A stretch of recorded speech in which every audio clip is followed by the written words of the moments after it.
Bendiciones familia, espero que todos estén muy bien. En primer lugar, quiero agradecerles a todos por el gran apoyo que han mostrado a este proyecto. Tengo que decirles que al principio estaba muy nervioso, tenía miedo porque iba a tener que ser vulnerable, compartir mis luchas. Pero en primer lugar, por la fuerza del Señor y luego por todo el apoyo que ustedes han mostrado, me he visto motivado a continuar. Para aquellos que por primera vez ven este video, les comparto que solía vivir dominado por la inclinación de mi corazón hacia el pecado, más específicamente la homosexualidad. Pero luego de renunciar a esto por el poder del Evangelio de Cristo, puedo luchar en contra de la influencia que este pecado ejerce sobre mis sentimientos. Este es el tercer video de una serie donde estamos cubriendo lo que la Biblia enseña realmente acerca de la homosexualidad. En el primer video vimos lo que enseña Génesis 1 y 2, de que si este patrón de hombre y mujer es algo normativo para todos nosotros. Luego en el segundo video vimos Génesis 19, donde se encuentra la historia más conocida acerca de ese tema tan complejo o controversial, Sodoma y Gomorra. Y en esta tercera ocasión vamos a estar cubriendo Levíticos 18, 22 y 20, 13. Levítico es un libro complejo. En este nosotros encontramos holocaustos, sacrificios, animales, rituales, baños, ofrendas, en fin, un sinnúmero de requisitos que el Señor les da al pueblo, y esto es con una razón específica, que ellos sepan cómo manejarse en presencia de Dios. Uno de los atributos de Dios es que Él es 3 veces santo. Eso significa que Él es súper santo. Sin embargo, como nosotros aprendimos en Génesis 1, 2 y 3, nosotros somos pecadores o impuros, una palabra que se utiliza bastante en el libro de Levítico. Y es por esto que Él pide que nosotros lo tratemos y seamos de esta manera. Él dice en Levíticos 10:3, como santo seré tratado por los que se acercan a mí, y en presencia de todo el pueblo seré honrado.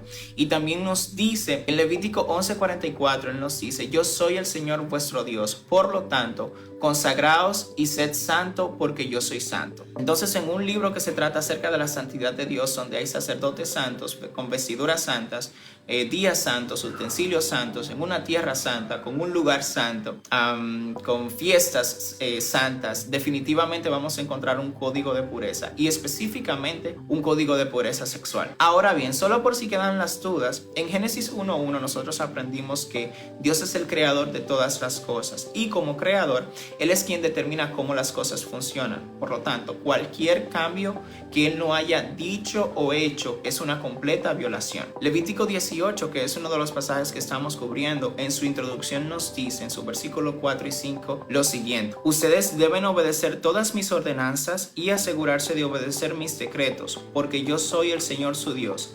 Si obedecen mis decretos y ordenanzas, encontrarán vida por medio de ellos. Yo soy el Señor.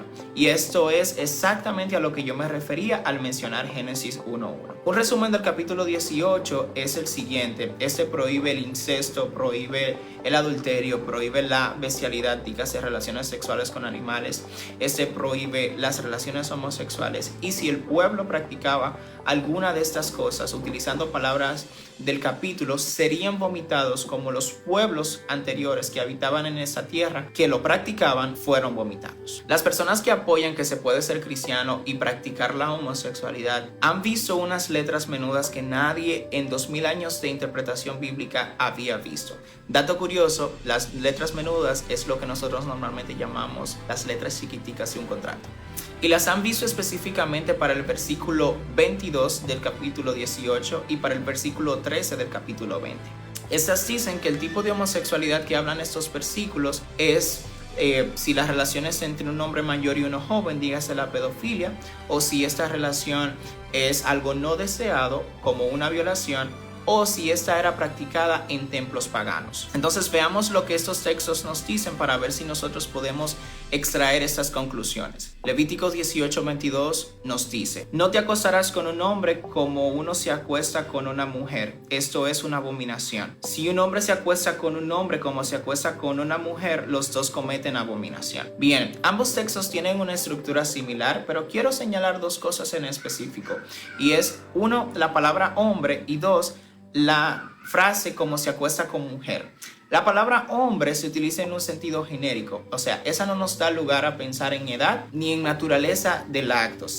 Dígase si es una violación, simplemente nos dice hombre. Y esto entendemos que aplica tanto para hombres como mujeres. Y la frase como se acuesta con mujer trae a nuestra memoria Génesis 2, donde aparece la creación de la mujer. Y ahí vemos cómo Dios creó seres humanos que se complementan. Y esa complementariedad implica lo sexual también. Ante la falta de argumentos, estas personas dicen que ya nosotros no vivimos bajo la ley, que esto lo dijo Moisés, que esto no lo dijo Cristo, y esto lo hacen ignorando que en Juan 5:46 el mismo Jesús dijo que Moisés escribió acerca de él. O sea, el Pentateuco completo, todo apunta a Cristo. También ignoran que en el Antiguo Testamento nosotros tenemos lo que son leyes morales, leyes ceremoniales y leyes civiles. Y ahora mismo les explico de qué se trata esto. Las leyes ceremoniales, todas estas apuntaban al sacrificio de Cristo, todos estos holocaustos, todas estas ofrendas, sacrificios. También tenemos las leyes civiles, que eran leyes a las que el pueblo tenía que someterse porque vivían en un gobierno teocrático, dígase que eran gobernados por Dios. Sin embargo, tenemos las leyes morales que todas siguen vigentes porque hablan del carácter de Dios, y el carácter de Dios es inmutable porque Dios no cambia, como lo vemos en Santiago 1:17.